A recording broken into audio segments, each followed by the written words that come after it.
Hello, my friends. Welcome to the Eternal Relationship channel, where we talk about finding our inner truth, our deepest truth in the one source of life, God, and bringing the information through to consciously manifest the wholeness, freedom, and prosperity that is promised. So today in part 3, I'm going to talk to you about the embodiment part of unshakable inner wealth, manifesting from inner wealth, and embodying that inner wealth. Because ultimately, you manifest that which you are, that which you believe yourself to be, your self-concept. And when you are trying to manifest in life from a space of lack, from thinking that you need to have manifest the money or the relationships to complete you, then you will always be chasing after something new and something new. And by now we know that we consciously want to create the lifestyle that we are looking to create. So for that, there are some steps, frameworks, and there are 3 core identity truths that I lay my foundation on to manifest the life that pleases me. In first part, I talked about being connected to the source of our life and having a relationship with that. In part 2, I talked about spiritual coherence, which is getting all of your being, all of your aspects together on the same page, in the same internal resonance. And part 3, we're going to talk about the embodiment process, because ultimately we are in body on this physical plane, and we are mastering manifestation by being able to bring our desired vision from our imagination, from our mind and emotional space into the body, so that it manifests through into our external reality. So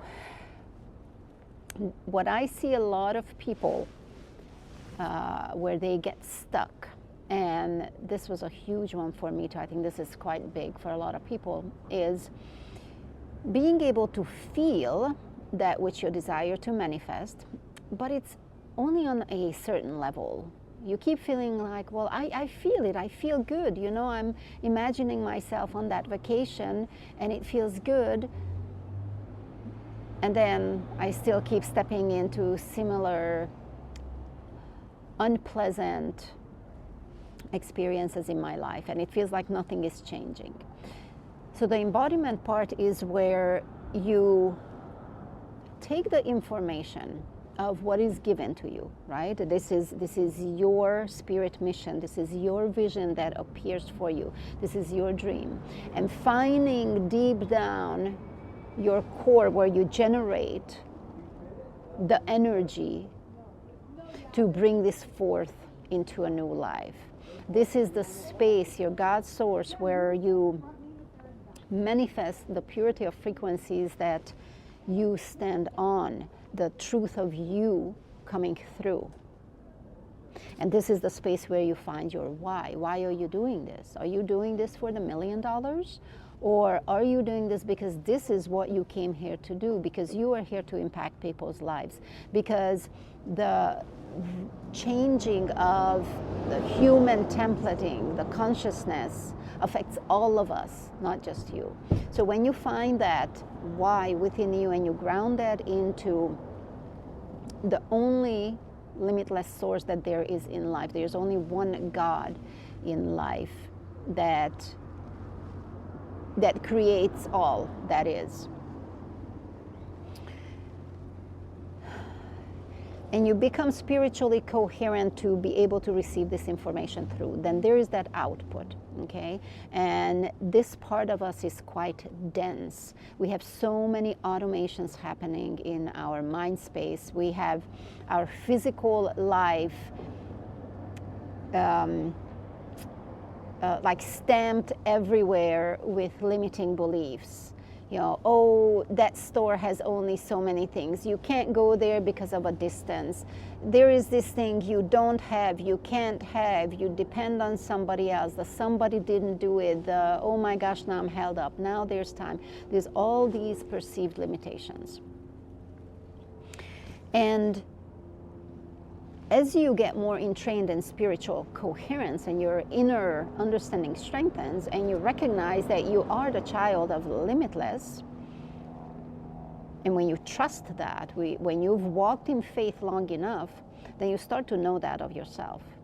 And your internal space starts to clean out to where the guidance that comes through you does not bump into any limitations anymore, and you can carry it out. And then your beliefs start to reshape themselves into recognizing that there's no limit in front of you, that the only person who's stopping you from doing what you want to do is yourself. Now, I understand that some things you may not know, you may not have taken into your intellectual field. Like, let's say maybe you don't know how to fly an airplane. But the decision to make, if that is what you choose to do, depends only on you. Okay? There's always a way. And this is where that trust comes in. Even though you can't see it in your mind, how is that going to be? How am I going to make $1 million? I don't know how. The how is not up to you, and the when is not up to you. And when you can fully rest in that, when you recognize that you're co-creating with the creator, then you can relax back and say, okay, then what is my thing to do? And as you keep doing what your thing to do, as you keep showing up every day, right? This is where you take your responsibility. You show up. You do it. So you have that vibrational communication with the creator, or you can call it with the universe, with your environment, with that which you are bringing from the space of imagination into physicality. In your vibration, you're communicating, I'm ready, I'm here, I'm showing up. And then you start to receive, as this is a giving and receiving cycle, as this is a connecting and a communication and a relational cycle with your creator. You start to receive frequencies, or I could say energies, that are supportive of you for your growth. Things start to shift, you start to shift, and you cannot deny it anymore. It is so in front of your face. Everybody sees it on you, so you know, you see that the world, your world is moving around you. There's a shift happening, and it is all in your decision, your co-creation. You keep showing up, it's given to you, it's getting to be easier. It's like a well-oiled machine that's happening, and then you can marvel in the beauty, in the unfolding of the miracle of your desired vision. Or it is up to you to still like, there's a limitation, I'm gonna hold it. It is up to you. So the point here is, at the end and at the beginning, there is no limitation. You are free, you're born free. And when you can feel that freedom within yourself, then it starts to come out in your words, in every word, in front of every person, in every relationship. Now, yes, that does mean sometimes that it may be a challenging conversation. More like challenging for the other person. When you're standing in your truth, it's not challenging for you anymore. You can see that there are some constrictions, but as long as you know that everything is happening for your highest benefit and you're holding that loving, peaceful space, whoever you're conversing with, they see it, they know it. Even if they don't right away, subconsciously they're picking it up. You are already affecting them. You're affecting your relationships into a more open and transparent relationship. And ultimately, isn't that what you want? Don't you want your relationships to be free? Being able to converse free, to share who you are, to be seen, to be acknowledged, and for you to see your impact in life. You are here to create. We are all manifestors, but this time is consciously manifesting your desired life, because you're not just manifesting for yourself. This is also for the everything that is, for your children and children's children. We are growing into maturing in our sonship to govern creation. And not at all does this mean that we run around crazy and just blow our money or do crazy things. You simply can't anymore. When you are connected in with the truth of life, you are pruned in that truth. And you simply don't want to act in dissonance with. Because when you are in attunement with truth, then you don't go thinking of bad things. It doesn't fit there. So the more that you stand and speak this and act this and take the actions in their truth, keep walking in that higher resonance, and you start to see that things are just unfolding for you. Things get easier and faster. And the new relationships that are coming in, the new situations that are coming in, let's just say the new communications and the way things unfold, you start to see the ease, even if it's challenging and difficult. And there is an ease, there's an easement, there's a realization that you can fully relax into life and let it flow through you. And you can fully feel the feelings. You can fully have the emotions, whatever emotion that is. Because you are grounded in the knowing that those will pass. That's not the true you. Your 3D environment is a reflection of you. Anything that you see that you don't like, and it's in your hands to change something on it, you change it. If it's not in your hands, you accept it. And this goes easy when you are already residing in this internal space of the new creation of you. You are fully divine, fully human, realizing that this life you chose to experience certain things. And you can find your spirit mission, and you can simply receive the guidance, receive. It just becomes much, much, much easier. And it becomes quite fulfilling. You know, ultimately, I think that's what every human being wants, to be happy, not just momentarily, but have that lasting happiness within, have that fulfillment, that sense of knowing, that sense of value, that you matter. What you bring into the world matters. It changes lives. It transforms life on earth for the better. Whatever it is that you're here to bring through, you know, whether it's physical products, whether it's teachings, you know, whether it's keeping the best home you can, and you teach your children, you allow your children to grow in their truths. Your conscious awareness as to how you show up to your moments changes lives. So in the embodiment part, what you want to focus on is staying true to yourself, to practice that inner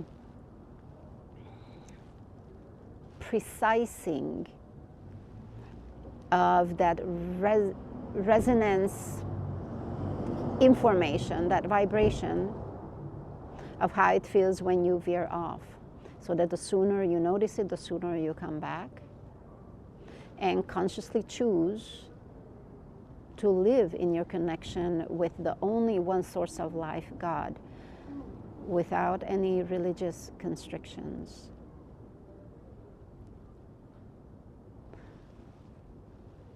So it's your actions, right? Is each action done in freedom, in the energy of its truth, listening to the communication, when to do it, what steps to take, how to do, where you lay down the driving of the ego, of the mind, of the automation that, yes, I got this, but then it should be this way. Allow it to be flowing through you. You will experience such ease and freedom and peace and love and forgiveness that, as you allow your nervous system to come back into the present moment of space and time, you're really healing your body through allowing. You're healing your heart, you're changing your mind. And you experience this enough, and you just simply won't want to go back, because you'll see that we have lived in the lies of limitations. Nobody to blame. We didn't know better, and now we do. So if this taps on your heart, if you'd like to find out more information, if you'd like to entrain in this, then I invite you to look at my link in the description. My 3-day masterclass, Unshakable Inner Wealth, is coming up, and you can register for that and experience it for yourself, what it is like when you shift into your new identity and you start to see your world from that new identity, and you simply become that version of you that you're desiring. You see the world from here, you speak from here, you act from here, and you start to see your life shift almost like Lego pieces into that is more beautiful than you could have ever imagined. I get surprised every day with such beautifulness that, how did I not see this? Things in front of my eyes, places where I used to walk, and I find just hidden gems. So I thank you, my friends. And how does this affect you? How does it feel? How does it feel to you? Does it feel believable to you that you can walk into your new identity? Just let me know in the comments. And again, check out my masterclass, Unshakable Inner Wealth. Come experience this for yourself. Thank you.